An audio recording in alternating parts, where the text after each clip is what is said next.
مش هرجع فيه.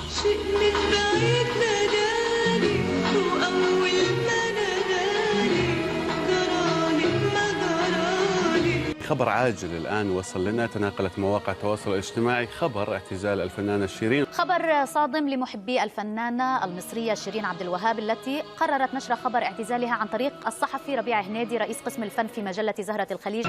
مدري دوس مش فتحية ندعتها النداهة، فتحية ندعتها النداهة.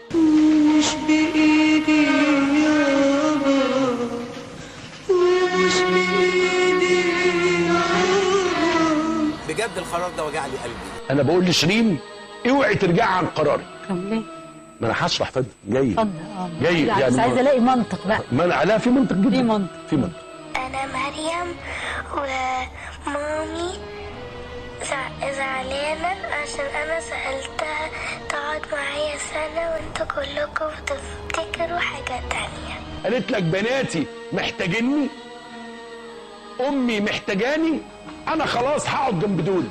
ناداني من يميني ولسه بيناديني بيقول لي حصليني على بلد العجايب.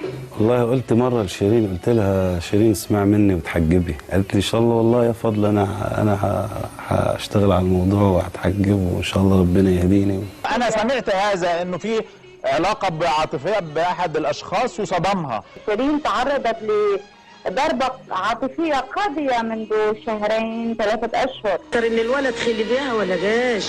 حسبي الله ونعم الوكيل ان انا اكون ممكن فكرت في الاعتزال عشان انا في حضن حد ايا كان. ناداني من شمالي قال يمو مغري غالي تعالي اوام تعالي خدي من الحب النايم. ما أروعها، تلقائية عفوية طيبة، ما تفكر بالكلمة، فأعتقد إن شاء الله ترجع لها.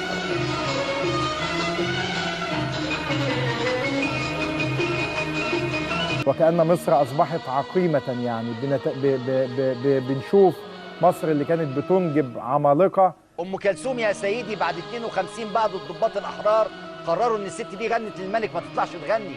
يعني انا عايز اقول لك لا، الكل بيتعرض لده. ده انا من عشاق شيرين. يا ليل. ناداني من ورايا وقال سكة صبايا تجيب مشت ومرايا الباقي عالليالي. والنبي ما تعتزلي. شيرين مين؟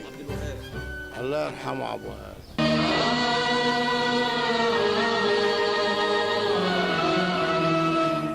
احتراما للناس اللي بتحبني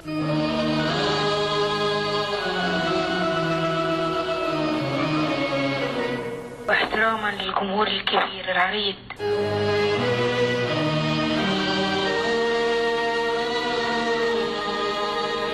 والفنانين اللي أثروني بأخلاقهم العالية.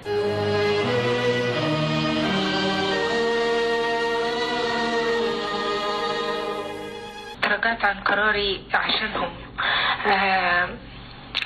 والله ما كنتش بعمل كده عشان أعمل أي خبطة إعلامية ولا إعلانية.